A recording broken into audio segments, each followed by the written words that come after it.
Hello viewers, আসসালামু আলাইকুম। আমি ডাক্তার মোহাম্মদ মহসিব বিল্লাহ হোমি এইডের চ্যানেলের পক্ষ থেকে স্বাস্থ্য বিষয়ক বিভিন্ন পরামর্শ নিয়ে আপনাদের মাঝে হাজির হয়েছি। তো আজকে আমার বিষয়টা হলো শিশুদের ডায়রিয়া হলে যা খাওয়ানো উচিত। আমি এর আগে একটা ভিডিও দিয়েছি, ওই ভিডিওতে দেখা দিয়েছি যে কি খাওয়ানো উচিত না বা কি খাওয়ানো উচিত। এর আগের ভিডিওটা দেখা আছে কি খাওয়ানো উচিত, আর বর্তমান যে বিষয়টা নিয়ে আলোচনা করছি তা হলো কি খাওয়ানো উচিত না।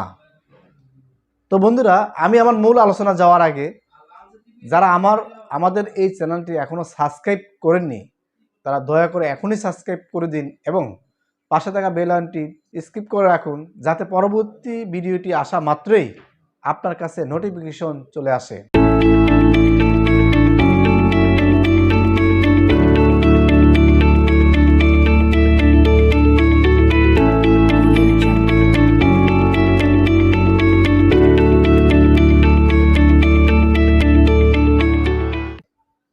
তো বন্ধুরা, শিশুদের ডায়রিয়া হলে যা খাওয়ানো উচিত না। ডায়রিয়ার সময় কিছু কিছু খাবার এড়িয়ে চলা উচিত। এর মধ্যে রয়েছে প্রচুর আঁশযুক্ত খাবার, যেমন তুলনামূলক শক্ত ফল, শাক সবজি, হোল, বেশি মশলা দেওয়া খাবার, অতিরিক্ত চিনি দেওয়া খাবার ডায়রিয়া বাড়িয়ে দিতে পারে। মায়ের দুধ ব্যতীত অন্য কোনো দুধ সরাসরি না খাওয়াই ভালো। দইয়ের মতো দুগ্ধজাত খাবার দেওয়া যেতে পারে। ডায়রিয়া শরীরের প্রচণ্ড দুর্বল হয়ে পড়ে। এই সময় শরীরের শক্তি ফিরিয়ে আনাটা জরুরি।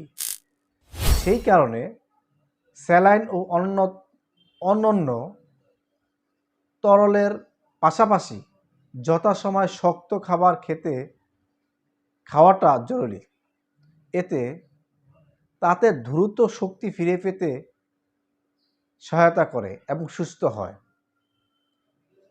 তো বন্ধুরা, এই যে খাবারগুলা মানে আঁশ জাতীয় খাবারটা বেশি প্রাধান্য দিয়েছে, তো আমরা ডায়রিয়া হলে আঁশ জাতীয় খাবারটা যে না দিই, অবশ্যই আঁশ জাতীয় খাবারটা খেতে দেওয়া যাবে না।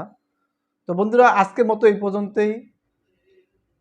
আমাদের ভিডিওটা যদি আপনাদের পছন্দ হয়ে থাকে অবশ্যই লাইক, কমেন্ট, শেয়ার করবেন এবং আমাদের পাশেই থাকবেন। সুস্থ থাকবেন। আসসালামু আলাইকুম।